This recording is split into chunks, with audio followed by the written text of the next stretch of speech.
Hi everyone, this is Sagar Shah and I'm here with a brand new video, and this is some amazing news coming in from Biel in Switzerland.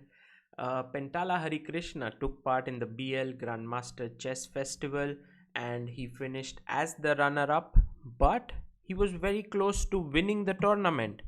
So here are some of the pictures that I have for you. First of all, this is Harikrishna, the pride of Indian chess, playing over there, and it was so nice to actually witness a tournament happening, an actual, because of the pandemic we have had no real over the board events taking place, everything has gone online, but to see people in one place, that's real chess. Yeah, so that's what is happening, what was happening here. And on the stage you had the grandmaster section and there was an open tournament as well. So there were 8 players fighting it out, and the organizers took very good care, like for example, this is how the players were playing. Although they were not wearing any masks, there was this glass pane that was put in between the board so that the players don't are not in contact with each other. As it turns out, in the tournament, Wojtaszek won it on the right, and Harikrishna finished as the runner-up. But the format was very different, and so I just want to explain to you why I feel that Harikrishna actually should be very very happy with what he has achieved. If you look here, there were 28 games played, and there were classical, rapid and blitz, all points combined together. And if you see the classical section, Harikrishna has simply outdone everyone. He scored 20.5 points. Rapid, he has 10, and blitz 6. So he clearly didn't do well in rapid and blitz, but in classical he was just phenomenal. And that's the reason why he just fell half a point short of the title, and Wojtaszek managed to win it. So that was, I would say that was a great result for Harikrishna. And what we will do in this video is we will analyze Harikrishna's classical victories. So he won. He started off with 3 draws. There were 7 rounds because 8 players, and in the last 4 rounds he won all the 4 games. So we are going to check out these 4 games, not in great depth because that would make the video too long, but we will look at the most critical moments. So let's begin with the game number 4, round number 4, against the very talented youngster. Harikrishna was pitted against Vincent Keymer, who's considered by many as the next big thing in the world of chess. I think Vincent is around 15 years old and he's rated 2558. He's from Germany. And Hari was white here. It was a Slav defense, c4, c6, d4, d5, knight c3.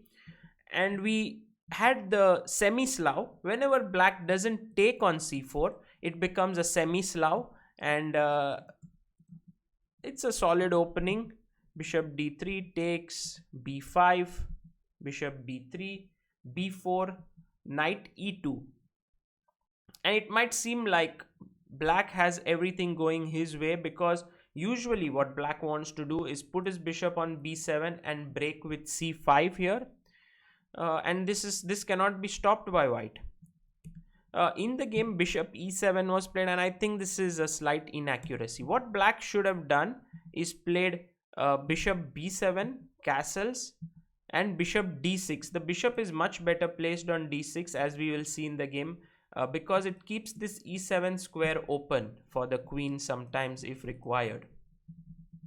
So after bishop e7, castles, bishop b7, everything looked pretty normal. Now black is going to play c5. He will equalize, he will castle, he has all his pieces nicely developed, and usually in such positions, if black manages to get a successful c5, it's all fine for black. But Hari had a very nice plan. He went knight f4, and Vincent said, well, I'm anyway going c5, what's the big deal? And Hari showed his true colors here with the move knight to g5. Look at this move. Actually, these 2 knights combined with this bishop are looking at this e6 and f7 pawns, and there are so many sacrifices possible. For just for the sake of argument, let's say you push this knight away. Already after knight f7, king f7 and knight e6, this is dangerous because d8 is hanging. There is going to be a deadly discovered attack, I think. So Vincent said, okay, let me castle, which seems normal. And here it's white to move. Pause the video and try to think, what would you do here? Well done if you found knight into e6, fe6, knight takes e6, and now again a discovered attack and the queen is attacked here. But Harikrishna, Vincent had seen that nothing much really is happening with the discovered attack. For example, any checks, he's not really losing material as such in this position. So if you take here, which looks the most natural move, after king f8, black has two pieces for the rook, and yes, two pawns, but the coordination is pretty good. So I would say even black is slightly better here. But Hari actually assessed the position really well, and this is where his classiness is seen. He took on c5 here, very good move, very powerful move. He played, and now he took on b7. And after queen takes b7, he felt like his three pawns here are much stronger than a piece. So just think about it. He could have taken the rook and king takes, and here he has a rook and two pawns for two minor pieces. While in this particular position, he has a piece for three pieces. So actually materially the other option was better, but positionally if you see, these three pawns are going to limit these black pieces, and that's the reason why I feel it's very important to really applaud Harikrishna's decision here. So white to move here, what would you play? Let's see if you can continue like Hari. This is a key move to cement and to solidify your advantage. f3, well done. The point is, I want to play e4 and I want to control all the possible squares in the center, and suddenly these pieces are like, oh, where should we go? We don't have good squares to go to. And yes, the conversion, I think white has a clear edge here, and Hari was really clinical here.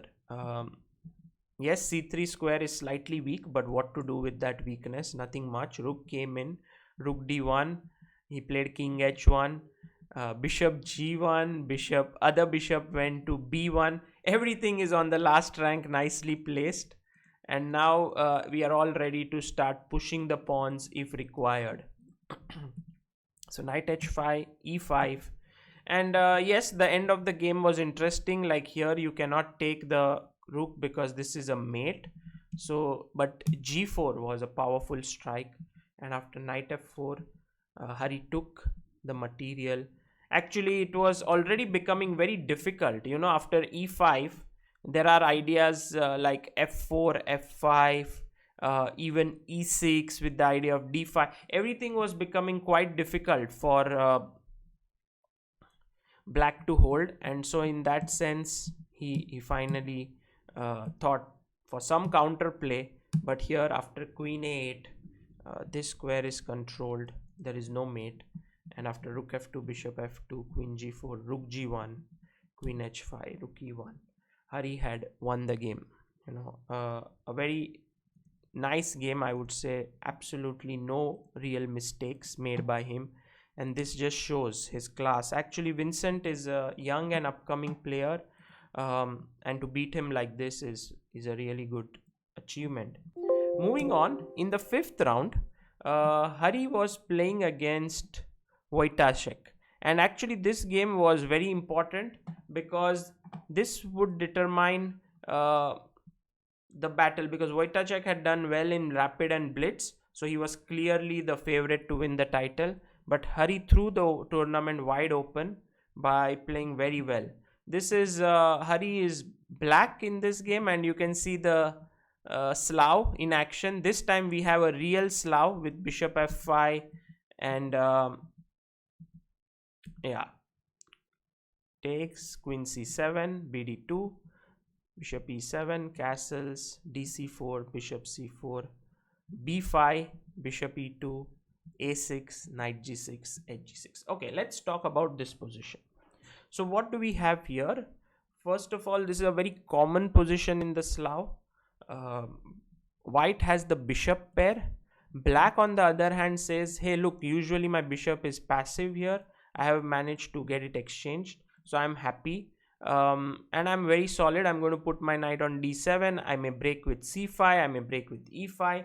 Also, I have the rook on the open file, some pressure here, although it never really works. So white is banking on his bishop pair. Black is looking at, you know, this position as being very solid and trying to play normally. But also, in a way, because the king is on the queen side, it turns out into quite an aggressive game with opposite side castling. As we will see, knight e4, knight e4, fe4, and now Hari instantly broke with the move c5. I think it was a nice move. King b1, knight c6, and now bishop c3. Now seeing that the center is under pressure, d5 may come anytime. Black said, let me get out of here, let me castle it out. And I think Wojtaszek played a nice move with h4. c4, queen c2, b4. So Harikrishna has got his pawns rolling. Bishop e1, and now comes a nice move c3. How would you react here as white? Try to think, do you feel that you should play the move b3 here or not? Okay, pause the video and try to think. What Wojtaszek did was very cool. He played the move h5. He didn't really care because b3, if you play, this would turn out to be a grave error, because after a5, it provides a hook for the rook to open up and give black a lot of play. In fact, black would be much better in this position. So here time is of the essence, and Wojtaszek said, let me open up the king. Hari kept it closed, and now after e5, in fact h6 was more accurate, because after g6, b takes h7, king h8, and bishop c3, you have ideas on this diagonal, and this gives white an advantage. Of course, it's not so clear making your king open, but it works well. e5 was played by Wojtaszek here, and then after b3, very interesting move. I think rook ac8 was more in the spirit and gives black a completely fine position. But b3, queen c3, ba, king h1, king a1, bishop b4, queen c2. We come to the critical moment in the game. Bishop into e1 was taken, and here I believe that white should have taken rook takes e1, and he has everything working for him. His king is right now safe, and he wants to play h6.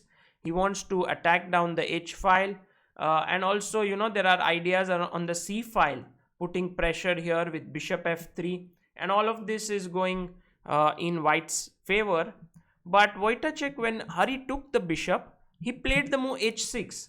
He felt that he could interpose this move, and actually Harikrishna was very alert here. It's black to move and to gain an advantage. What do you play here as black? The first move that comes to mind is bishop h4, trying to block the h file, but it doesn't really work, because after g3, it's already the bishop has to move, and then hg7, and then the queen comes in with the rook support, and it's already over. But Hari found a great move, which was rook fc8, and this is amazing because he does 2-3 things. First of all, he defends the queen and is now ready to move the knight. Secondly, h into g7 doesn't come with a tempo. So here there are two moves. One is what he played in the game, he took the bishop. But if you take on g7, threatening a checkmate here on h7, now black goes bishop h4, and g3 is slow because of the move queen to b6. And the point is, after gh, you have knight takes d4, queen a4 check, queen a4, knight c2 check, king takes, and rook a b8. and actually it's the black king who is very safe, whereas the white king has come under attack. So you see how rook fc8 was a very, very beautiful move by Harikrishna. After you take, it was already, the attack is too slow. You are one move too slow, because now knight c2 ideas are coming in, and you have to take rook takes hg7. And I liked how Harikrishna finished this game. He played check, king takes, knight into e1, rook h8. This was white's plan, that he would pick up the other rook. And now knight takes g2, rook a6, knight e3. And the result of all the exchanges is we reach an endgame with 3 pawns on both sides. White having a bishop, black having a knight. So it would seem that white is doing fine in such a position. But this pawn is already advanced. This knight is well placed. These pawns are weak. And taking all of that into consideration, black gets an advantage here. You can see how Hari managed to convert it. This is actually his forte. You know, when he gets a better endgame, he converts it beautifully. Rook d3, rook d7, d5, takes, ed, b4, and now knight d4, attacks the bishop. Okay, you could play bishop f1 as well, but it doesn't change. You know, black is going to get his king to stop the pawn, and then he's going to use his knight and these 3 pawns to queen. So bishop g4, knight c6. You are in time to pick up another pawn, and now after king f6, knight c6, he stops the pawn, gets his king here. No need to indulge in any race by trying to get your king to f4. Just first support everything, save everything, and then next he has to queen. Yeah, like otherwise f5 and everything is supported, you win the pawn. So he queens, takes, king d6, f5, and I think after bd1 g4 he resigned the game. Of course you can't take here. It's a little bit of calculation, but let's say after g3, bishop f3, d4, king here, d3, king f5, d2, king f4, d1, queen, bishop d1, g2, you get a queen and you win the game. So that was a nice game by Harikrishna. I think the key moment came here after bishop e1, when white could have just taken and equalized, but he decided to play h6, and after rook fc8, brilliant move by Hari, he won the game. So he was already leading the event, but he needed to keep the momentum because the scores were going to be combined, and so he had to play well in the last 2 rounds as well. And now we move on to his game against Romain, Edward Romain. Actually, this game is beautiful. I am really impressed by one specific maneuver, which I am going to ask you guys in the game, and it showed how classy Harikrishna is. Yeah, really high class chess. So this time Hari is white. He plays e4, and we get the Sicilian, but not knight takes d4. He decides to take it with the queen. After a6, he plays bishop e2. This is all well-known theory. Castles, g6, h3. And the idea is to make the Maroczy bind setup. You get space. Queen is awkwardly placed here, but in return you get space, so that's fine. Rook b8, rook d1, knight d7, rook b1, b6, b3. This is all normal development. Bishop b2. I already like white's position because he has managed to stabilize himself and have the extra space. b5, takes, and here what would you play as white? Pause the video, try to think. Okay, extremely well done if you said take, and b4, because this is how you fix a weakness, and this pawn becomes really weak, and I already like white's position a lot. But Harikrishna played c4, which is all b4, which is also fine. It allowed black to take on c4, bishop c4, and a5, trying to get rid of his weaknesses. b5, knight e5, take, bishop f1,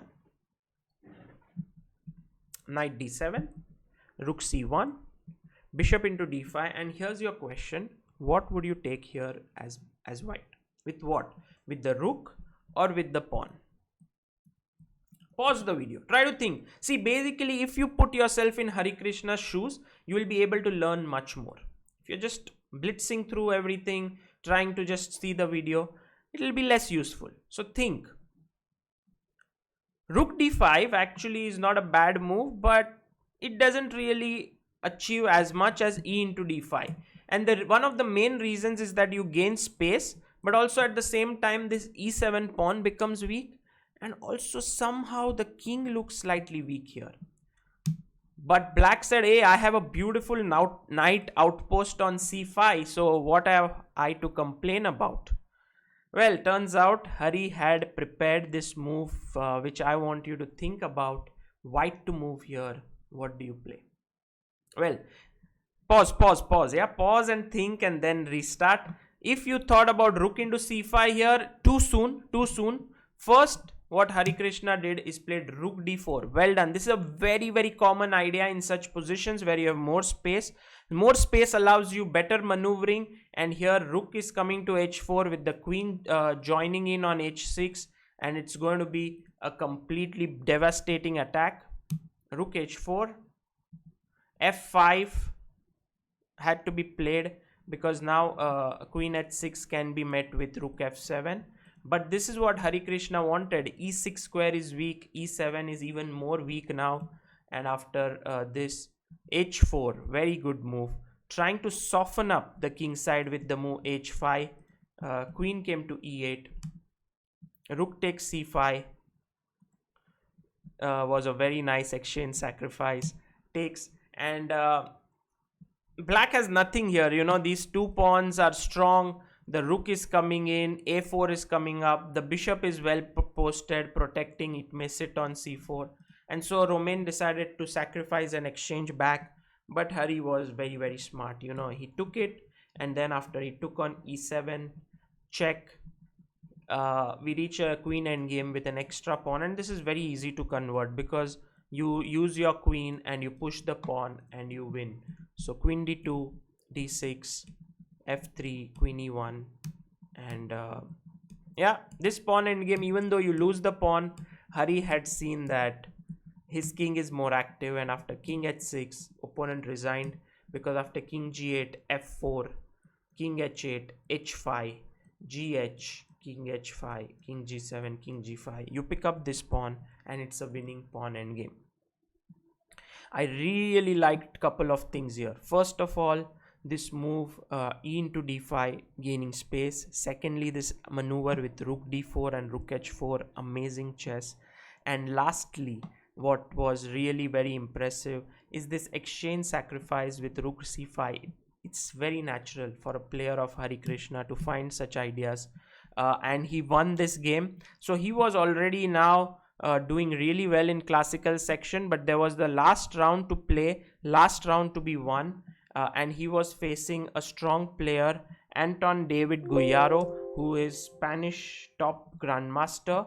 And this game is so complex, I think I cannot go over, it would make the video very, very long. It's already 23 minutes into the video. So what I'll do is I'll show you the key moment of this game, because I think the game was tremendously complicated, and we should dedicate, maybe we should get Harikrishna on air, and if he could explain us the variations, that would be great fun.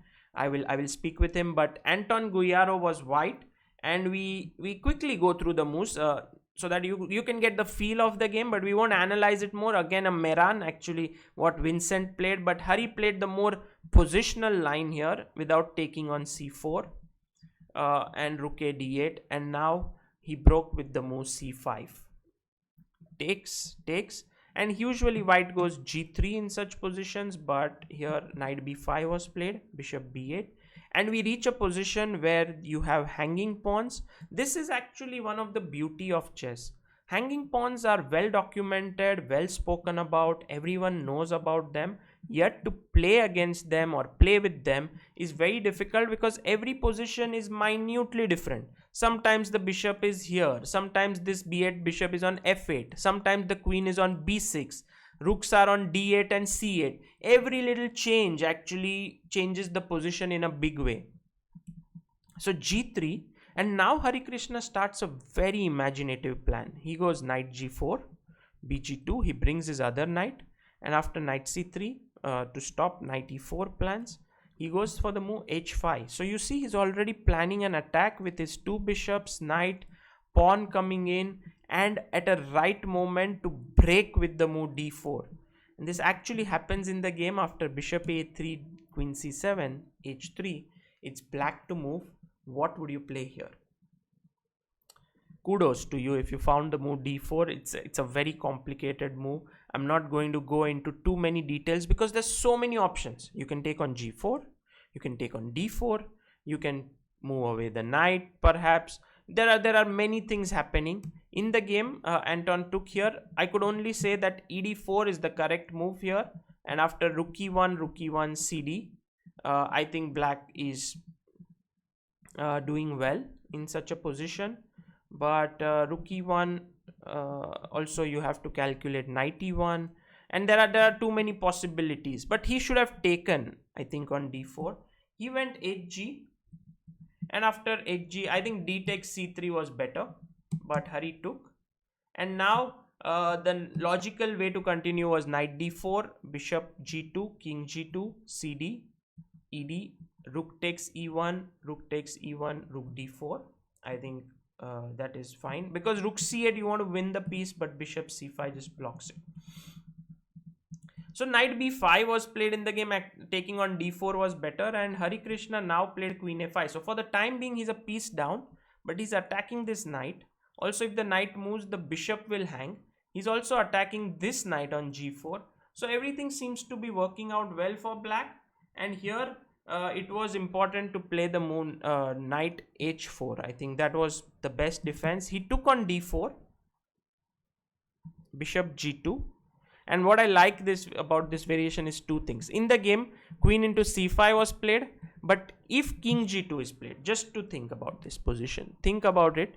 Okay, first of all, cd4, knight d4, this is already piece up, so king g2 is not a good move. Queen c5 is fine. And now you come back, bishop b7. Okay, imagine that bishop a8 was slightly better, but okay, bishop b7, and now he played the move knight f5, which was a mistake, and I'm going to ask you what should black do here. But imagine he goes knight to c3. What would you play here as black? You know, it seems like you cannot avoid the exchange of queens. So what will you do? Would you try to go like queen a6, try to keep control? Well, queen takes c5 is a good move, and even though black is a pawn down, Hari's idea was that after rook e5, he is going to make use of still these light squares which are weak along with his rook, and he's going to checkmate his opponent. It's so amazing concept. Even if the queens are exchanged, it doesn't matter. It doesn't matter to Harikrishna. That's why he is amazing. For example, b4. Now you don't rush into rook h5 because of e4 blocks the diagonal. So you first take even more control. And what Hari is trying to say is that your king is always going to be weak. All your light squares are always going to be weak. So after king f1, rook h5, king e2, yes, you are running, but I go knight d7, and I'm going to play knight e5, and I'm still going to come in and make use of these light squares. It's a brilliant concept, but in the game, Guyaro blundered with knight f5, and it's your turn here, black to move. What will you play? Yes, I know you must be tired now, so many questions, but this is really pretty. The move here is rook to d5. Rook to d5, if you found this, well done. It might seem like you can take the rook, but remember, LPDO, loose pieces drop off. This rook would hang with a check, and that's the reason why this rook is untouchable and you lose a piece. He gave a check, rook takes, queen takes, but after queen b5, he's losing, because not only has he lost material now, but also look at this diagonal. If the queen comes in this diagonal, like for example takes bishop e4, this is a weak king, and now here rook d8 doesn't work, because after king h7 trying to infiltrate, there's queen e2 and queen h8, king g6. It's going to be mate here before white can get to black's king. So rook e1, and here after bishop a8, white resigned, Actually, much more accurate was bishop b7. The main point being queen b4 can be met with queen to c6, threatening a mate here, which is completely winning. And after king f1, check, king here, bishop g3, it's game over. But bishop a8 was played, and Anton was just very disappointed with his play, and he resigned here. Although I believe that after queen b4, the game is still going on. You can't play queen c6 now, because you lose the bishop with a check, and then the king runs away and white is better. But you can just take the queen, bishop b4, and play bishop b7 and play this position. This is winning. You have two pieces for a rook, and very nice bishop here which can sit, and the king is passive. So Hari would have won anyway, but it was maybe better defense. What happened in this entire game was of great complexity. In fact, when d4 was played, there are so many lines to calculate. When h into g4 was played, again so many lines. And then when queen into c5 and knight f5 was played, again this beautiful move that gave black a clear advantage. And that's how Harikrishna actually managed to win 4 out of 4 last 4 games and become the champion. What a great result for the Indian player. And he finished as a runner-up, but I would say in the classical section he won the event. And so that is really cool. There's one thing which I must say at this point, which is very important. Harikrishna has now become India number 2 in this, because of this entire thing. Let me just pull up this. I have